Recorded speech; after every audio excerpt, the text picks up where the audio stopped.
Alright guys, welcome back to This Week in Wrestling, where we run down the top stories from the week, starting out with the interesting news that Brock Lesnar may be returning to the UFC once his WWE contract expires after WrestleMania 34. This news comes from Lesnar's decision to re-enter the USADA's drug testing pool, which has got people talking that he's planning to return to the UFC, with some people in the community speculating that he could fight as early as November. However, due to Lesnar retiring during his suspension for 2 failed drug tests last year, then he may need to see out the remainder of that suspension before he can fight. According to sources close to Lesnar, the decision to re-enter the testing pool isn't so that he can fight again this year, but it's more a case of Lesnar keeping his options open, as he's said to be against re-signing with WWE after WrestleMania. Moving on, and this week seeing some shock news break on Wednesday morning, as it was reported that SmackDown Live Commissioner Shane McMahon had been involved in a helicopter crash in the Atlantic Ocean.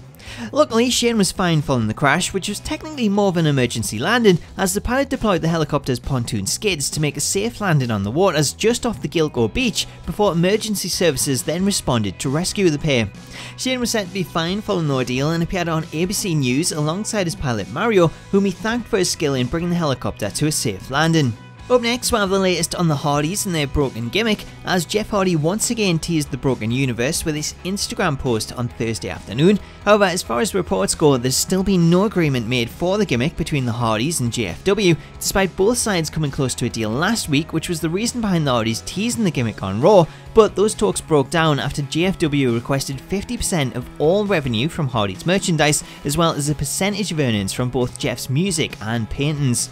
Meanwhile, on the subject of paintings, Jeff Hardy brought back his face paint when wrestling at live events last weekend in Huntington, West Virginia, and has continued to wear the face paint at non-televised events this week. Therefore, it looks as though we may see Jeff reintroduce the paint on TV, while the broken gimmick is still up in the air. While JFW hold the cards to the broken gimmick, something else they may also end up holding that WWE are interested in is former WWE Champion Rey Mysterio, as it was reported this week that Mysterio has been offered multiple contracts from both WWE and JFW. However, reports indicate that he's set to turn down WWE's offer in favour of JFW after he met with Jeff Jarrett on Monday afternoon.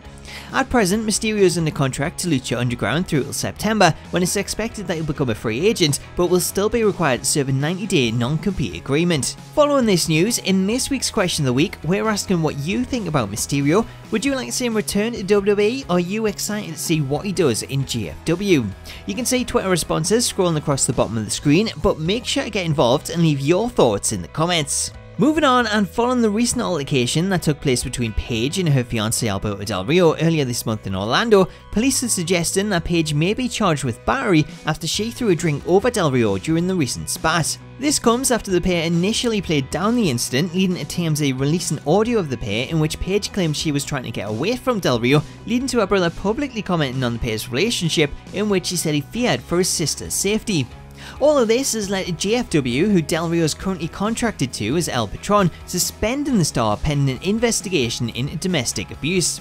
Getting back to Paige and this potential battery charge, the case has been sent to the state attorney's office, who will then review the information and decide if she should be charged. Finally, this Sunday sees WWE Battleground take place as Ty Dillinger goes up against Aiden English on the pre-show, Sami Zayn takes on Mike Kanellis, AJ Styles defends the United States Championship against Kevin Owens, Shinsuke Nakamura battles Baron Corbin, Charlotte, Becky Lynch, Natalya, Tamina and Lana take part in a fatal 5-way elimination match to determine the #1 contender to Naomi's SmackDown Live Women's Championship. Then John Cena takes on Rusev in a flag match, the Usos defend their SmackDown Live Tag Team Championships against the New Day, and the Punjabi prison match returns as Jinder Mahal defends the WWE Championship against Randy Orton. Anyway guys, that brings us to the end of This Week in Wrestling, but make sure to get involved and let me know your thoughts on all this week's stories, as well as your Battleground predictions in the comments. But until next time, I hope you've enjoyed the video, have yourself an awesome weekend, and I'll catch you later.